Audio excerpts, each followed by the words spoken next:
van hier naar daar.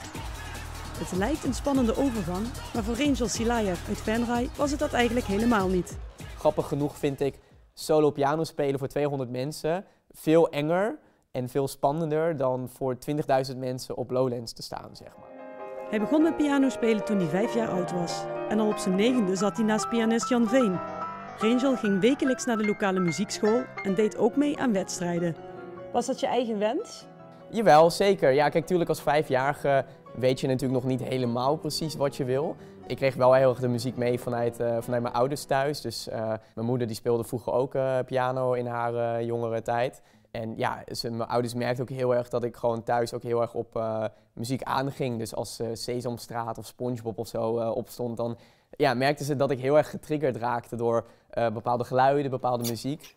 Ik merkte gewoon dat ik het ook heel erg leuk vond om naar die muziekschool te komen. Ik had destijds ook echt een hele leuke, lieve juffrouw die ook juist heel erg soort van, ja, mij als kind zijnde heel erg kon enthousiasmeren. Dus het voelde als kind zijnde ook nooit echt als soort van iets wat je moest doen. Het voelde juist een beetje als een soort ja, leuk uitje na schooltijd. Na 2 jaar middelbare school vertrok hij naar Den Haag om daar de vooropleiding voor het conservatorium te volgen. Om dat te kunnen doen woonde hij bij een gastgezin. Iets dat voor zijn moeder Oksana best even slikken was. Ja, en dat was wel een moeilijke tijd voor mij. Ik dacht, nou, kan ik dat volhouden? Kan hij dat volhouden?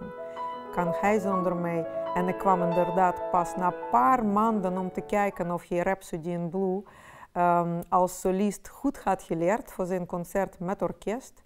En dat heeft hij fantastisch gedaan. Dus je had mij eigenlijk niet meer nodig. De afstand tot zijn ouders leidde er ook toe dat hij zichzelf op het conservatorium steeds beter begon te ontdekken. Toen kreeg ik ook natuurlijk wat meer het idee en de sturing vanuit mijn eigen kant eigenlijk. Dus dat ik meer ook zelf muziek ging componeren, ook wat meer aan de elektronische muziek ging zitten, wat meer de studio inging. Dat kwam goed uit, want niet lang daarna begon de coronacrisis, waardoor al zijn klassieke optredens werden gecanceld.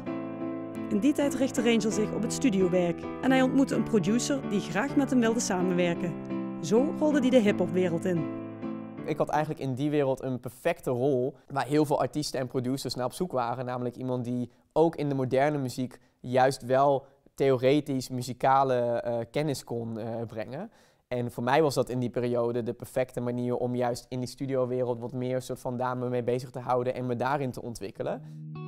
Dus toen leerde ik eigenlijk in een hele korte tijd heel veel toffe artiesten kennen en heb ik heel veel tracks gemaakt en zijn heel veel tracks uitgekomen waar ik aan heb meegewerkt.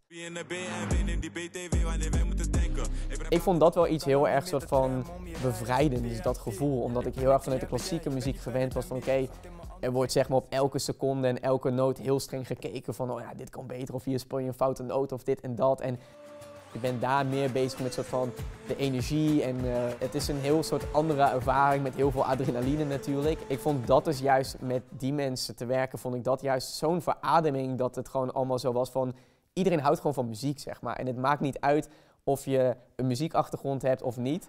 Als jij gewoon leuke en vette muziek kan maken, dan is iedereen daarin welkom. Shout out naar Rangel. Ik hoop jullie te zien op 5 december in de AFAS.